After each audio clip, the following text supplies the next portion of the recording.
Hello दोस्तों, स्वागत है आपके अपने यूट्यूब चैनल एजुकेशन टीम में। आज हम साइंस प्लस स्टैटिक जीके का पार्ट 9 लेके आए हैं आप लोगों के लिए, जो ICARI रेलवे ग्रुप डी और NTPC CBT 2 के लिए बहुत ही इम्पोर्टेंट होगा। आज इसका पार्ट 9 है, पार्ट 8 और साइंस का स्पेशली पार्ट 25। टॉप 25 क्वेश्चन एक चैप्टर में रहते हैं, वो मैंने पीछे करा रखा है, तो जो नए हैं वो पीछे जाके आप देख सकते हैं और चैनल को सब्सक्राइब कर ले, ताकि जो भी लेसन डेली करवाया जाता है वो सबसे पहले आपको नोटिफिकेशन मिलता रहे, ताकि आपकी तैयारी अच्छे से हो जाए। जैसे ICARI का एग्जाम पैटर्न 75 नंबर यानी 75 नंबर्स सिर्फ GK GS और करंट से होंगे, तो इसीलिए आपको ये पता चलता है कि कितना इम्पोर्टेंट ये पोर्शन होता है। रेलवे का भी 40 नंबर ओनली 40 मार्क्स जो होते हैं वो इसी से आते हैं, साइंस GK GS और करंट से। तो मैंने कोशिश किया है कि साइंस और GK GS का एक ही इस पोर्शन में 50% अप्रॉक्स सारे एग्जाम में इनका वेटेज रहता है। तो शुरू करते हैं बिना टाइम गवाए आज का ये क्वेश्चन आंसर। पहला क्वेश्चन, मानव नेत्र का दूर बिंदु होता है। देखिए, हमेशा क्वेश्चन में अक्सर आता है, आप लोग को सबको पता होगा, निकट बिंदु। निकट बिंदु कितना होता है? 25 सेंटीमीटर होता है। यहाँ पे दूर बोल रहा है, तो मैक्सिमम कितना हो सकता है? तो मैक्सिमम आप लोग खुद से चेक कर सकते हो कि जैसे रात में अगर आप क्या देख पाते हो, चांद देख पाते हो, सूरज देख पाते हो, तारा देख पाते हो, तो कोई लिमिटेशन है देखने का? नहीं। तो क्या हो जाना चाहिए? अनंत। इसमें याद करने का कोई ज़रूरत नहीं है, अनंत होता है। और मिनिमम क्या हो जाता है? मिनिमम 25 सेंटीमीटर, उसके नज़दीक लाके देखिएगा तो दिखाई नहीं देगा, लेकिन मैक्सिमम क्या होता है? अनंत, यानी कि कोई सीमा नहीं होती है, जहाँ तक आप सब चीज़ क्लियर है दिखेगा। राइट, नेक्स्ट क्वेश्चन चलेंगे।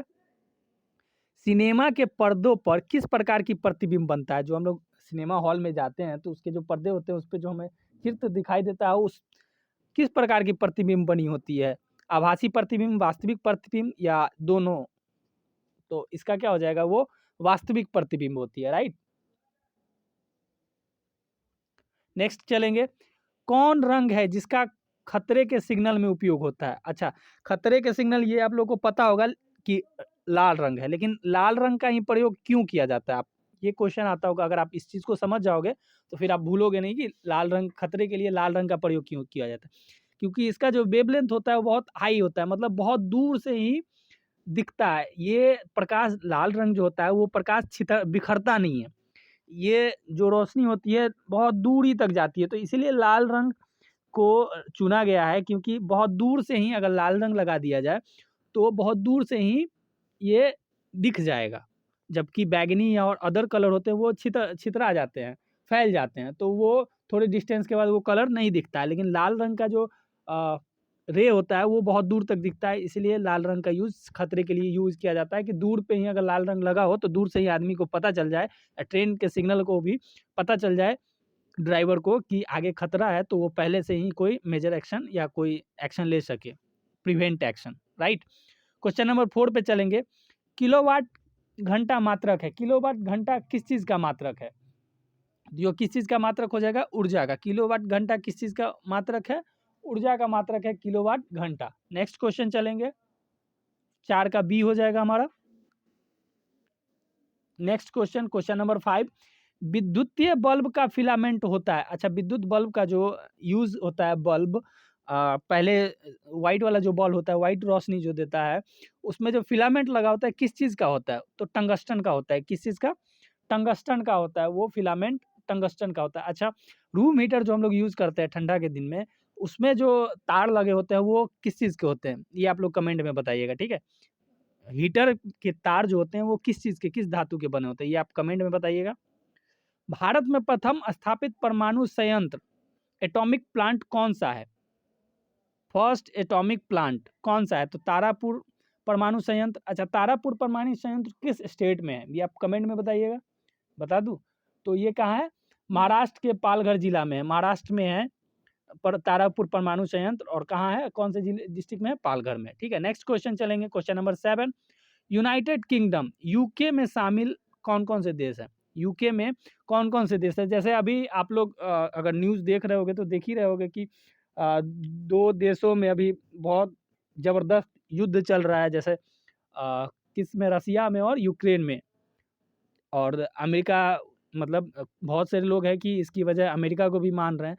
तो क्या होता है ना कि कुछ देश जो होते हैं वो अपने संगठन को मजबूत करने के लिए, अपने कंट्री को मजबूत करने के लिए एक एक अपना संगठन बनाते हैं। जैसे अमेरिका ने 30 देशों का संगठन बना रखा है, जिसको नाटो बोलते हैं। उसी तरीके से रसिया जो है वो बना रखा था। तो इस तरीके से वो अपने संगठन बनाते हैं। तो वही यूके में कौन-कौन से देश अपने मजबूती के लिए उतना डिटेल में तो नहीं जाऊँगा कि क्या है, रीज़न क्या है, क्यों वॉर हो रहा है, क्योंकि बहुत वीडियो लंबा हो जाएगा, आप लोगों को क्वेश्चन से मतलब है और उतना टाइम भी नहीं है। तो क्वेश्चन पे आते हैं कि यूनाइटेड किंगडम में शामिल है, मतलब कौन-कौन से देश उसमें शामिल हैं, ठीक है? तो इंग्लैंड, उत्तरी आयरलैंड तथा वेल्स, स्कॉटलैंड तथा वेल्स। तो ये सभी जो हैं यूनाइटेड किंगडम में शामिल है, ठीक है? नेक्स्ट क्वेश्चन पे चलेंगे। आगरा शहर को किसने बसाया था? आगरा जो सिटी है, उसको बसाया किसने था?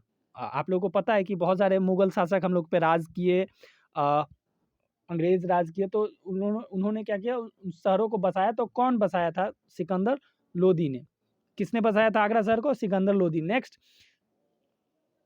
अच्छा सिकंदर लोदी ने। अच्छा एक क्वेश्चन इसमें से और बनता है, सिकंदर लोदी तो इसका आंसर अकबर ने क्या बनाया था? तो बुलंद दरवाजा जो है अकबर ने बनवाया था, बुलंद दरवाजा, ठीक है?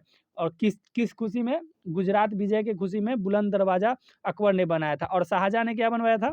शाहजहाँ ने क्या बनवाया था? ये तो सबको पता होगा, शाहजहाँ ने क्या बनवाया था? ये आप लोग कमेंट में बताओगे कि शाहजहाँ ने क्या बनवाया? आगरा में ही बनवाया।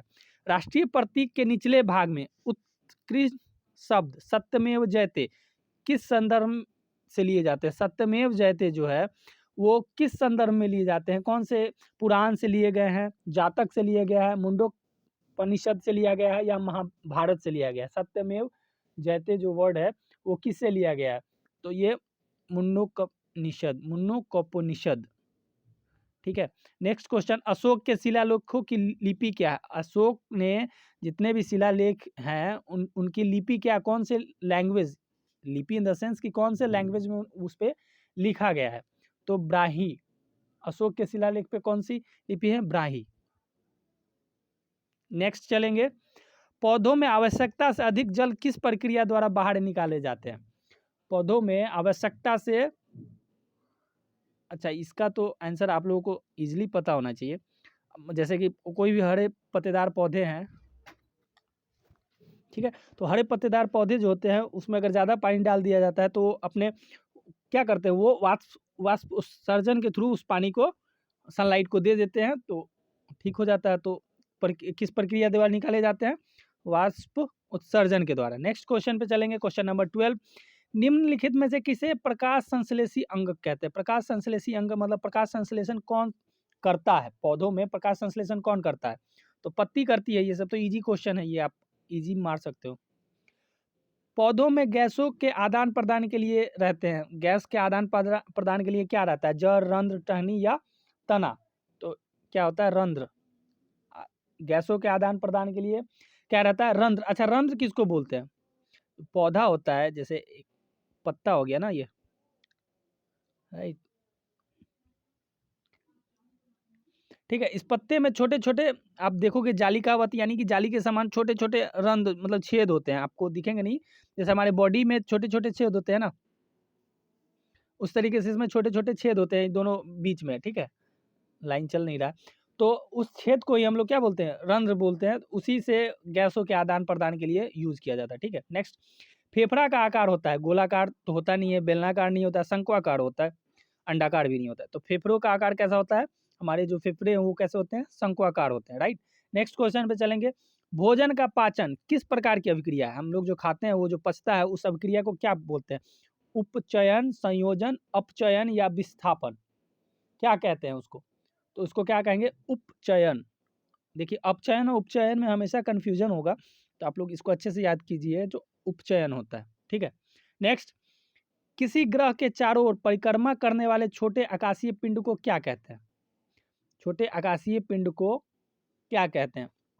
अच्छा किसी ग्रह के चारों ओर जब कोई भी ग्रह घूमता है तो उसका क्या बोलते हैं? उपग्रह कहते हैं। जैसे कि सन हो गया, राइट? सन के चारों ओर सारे हमारे ग्रह घूमते हैं, तो ये क्या हो जाएंगे उसके ग्रह? इस ग्रह, मान लीजिए अर्थ हो गया ये, राइट? राइट, इसके चारों ओर ऐसे ऐसे करके घूम रहा है, और अर्थ के चारों ओर क्या हमारा मून घूम रहा होता है। तो मून क्या है, मून क्या है, अर्थ अर्थ का यानी हमारी पृथ्वी का क्या है, एक उपग्रह है। और उपग्रह भी दो तरीके के होते हैं, एक कृत्रिम और एक प्राकृतिक। प्राकृतिक यानी जो नेचुरल है, और कृत्रिम जो हम लोग बना के भेजते हैं। तो किसी भी ग्रह के चारों ओर जो ग्रह परिक्रमा करती है, आकाशीय पिंड जो परिक्रमा करती है, उसको उपग्रह कहते हैं। जैसे हमारे अर्थ, एक एग्जाम्पल ले ले तो हमारे अर्थ के चारों ओर मून परिक्रमा करती है, तो वो अर्थ का क्या हो जाता है, हमारा उपग्रह हो जाता है। नेक्स्ट क्वेश्चन पे चलेंगे, तो यहाँ पे आंसर इसका क्या हो जाएगा, उपग्रह, ऑप्शन नंबर सी, उसको उपग्रह बोलते हैं। ग्रहों की गति का नियम प्रतिपादित किसने किया था? अच्छा, ग्रहों की गति के बारे में किसने बताया था? तो केपलर ने। केपलर ने ग्रहों की गति के बारे में बताया था। नॉर्वे में अर्धरात्रि के समय सूर्य कब दिखाई देता है? नॉर्वे में अर्धरात्रि के समय सूर्य कब, मतलब कौन से डेट को दिखाई देता है, कौन से डेट को ये घटना होती है? तो 21 जून को नॉर्वे में सूर्य अर्धरात्रि के दौरान दिखाई देता है। सौर मंडल की खोज किसने की? सौर मंडल की खोज किसने की, किसने बताया? कोपरनिकस, आर्यभट्ट, कार्ल लिटर या केपलर, इन सब में कौन थे? तो कोपरनिकस ने सूर्यमंडल, सौर मंडल की खोज की थी। अच्छा, ग्रहों की परिक्रमा किसने की थी? परिक्रमा के बारे में किसने बताया था? किसे? सूर्यमंडल की खोज तो कोपरनिकस ने, ग्रह केपलर ने बताया था। नेक्स्ट क्वेश्चन, सौरमंडल के जन्मदाता किसे कहा जाता है? किसने बताया था सौरमंडल के जन्मदाता के बारे, किसे? पृथ्वी को, शुक्र को, शनि को या सूर्य को? तो यहाँ पे सूर्य हो जाएगा। क्यों? सूर्य के चारों ओर ही सारे ग्रह जो है वो क्या करते हैं, उसके चक्कर काटते हैं। तो इसके फादर भी कह सकते हैं। सौरमंडल का फादर कौन हो जाएगा? सूर्य, या सौरमंडल के जन्मदाता, राइट। नेक्स्ट क्वेश्चन पे चलेंगे। अच्छा, क्वेश्चन नंबर 1 आ गया। किस पे थे? 18 पे, राइट। नहीं, ये हो गया नॉर्वे में सौरमंडल की खोज, ये पढ़ा दी मैंने, ये हो गया। 21 पे, दांत का मसूड़ा किस पदार्थ का बना होता है? दांत, हमारे जो दांत में जो मसूड़े होते हैं वो किस प्रकार के, अच्छा एक और बात है कि मसूड़ा जो होता है हमारे बॉडी का सबसे मजबूत अंग, मांसपेशिया होता है। बॉडी का सबसे मजबूत मांसपेशिया मसूड़ा होता है बॉडी के अंदर का, ठीक है। और मसूड़ा किस पदार्थ से बना होता है? तो इसका आंसर क्या, क्वेश्चन नंबर 25 पे आ गया। इससे पहले सब करा दिए, हाँ 20 के बाद 25, लाइक ऑर्डर इधर उधर हो गया। चलिए ठीक है। अच्छा, मसूड़ा किस से बना होता है? तो अच्छा ठीक है, ये क्वेश्चन बाय मिस्टेक 25 लिखा गया है, इसको 21 कर लीजिए, ठीक है। कैल्शियम फॉस्फेट का हो जाएगा, किसका हो जाएगा? कैल्शियम फॉस्फेट का। और दांत भी किस चीज़ का, दांत और हड्डी भी किस चीज़ का बना होता है? कैल्शियम फॉस्फेट का ही होता है। इमली में कौन सा अम्ल होता है? इमली खट्टा होता है, तो कौन सा अम्ल होता है इसमें? टार्टिक अम्ल। कौन सा? टार्टिक अम्ल होता है इमली में। नेक्स्ट क्वेश्चन चलेंगे, उपचयन अपचयन अभिक्रिया को क्या कहते हैं? उपचयन अपचयन अभिक्रिया को क्या कहता है? अभी मैंने बताया कि खाना जो पचता है उसको उपचयन कहते हैं, और अपचयन, तो इन अभिक्रिया को क्या, किस नाम से जानते हैं? 23 का ऑप्शन नंबर बी, रेडॉक्स अभिक्रिया। रेडॉक्स अभिक्रिया क्या कहेंगे? रेडॉक्स अभिक्रिया। दानेदार जस्ता पर तंतु सल्फ्यूरिक अम्ल डालने पर कौन सा गैस उत्सर्जित होता है? कौन सा गैस उत्सर्जित होगा? 24 का हाइड्रोजन गैस। कौन सा? दानेदार जस्ता पर तंतु सल्फ्यूरिक अम्ल डालने पर कौन सा गैस उत्पन्न होता है? Hydrogen gas. Next question and last, सूर्य प्रकाश की उपस्थिति में पौधे CO2 और जल से अपना भोजन तैयार करते हैं, यह कौन सी अभिक्रिया है? मतलब सूर्य के प्रकाश में कार्बन डाइऑक्साइड से अपना भोजन तैयार करते हैं, ग्लूकोज की मदद से ग्लूकोज बनाते हैं, तो ये अभिक्रिया को क्या कहते हैं? विस्थापन, विघटन, प्रकाश रासायनिक या अवक्षेपण। तो प्रकाश की सहायता से करते हैं, तो ये क्या हो जाएगा? प्रकाश रासायनिक, ठीक है। ये रहे आपके, ये रहे आपके आंसर की। और तो कैसा लगा वीडियो, आप लोग कमेंट करके बताएंगे, ठीक है। धन्यवाद, जय हिंद।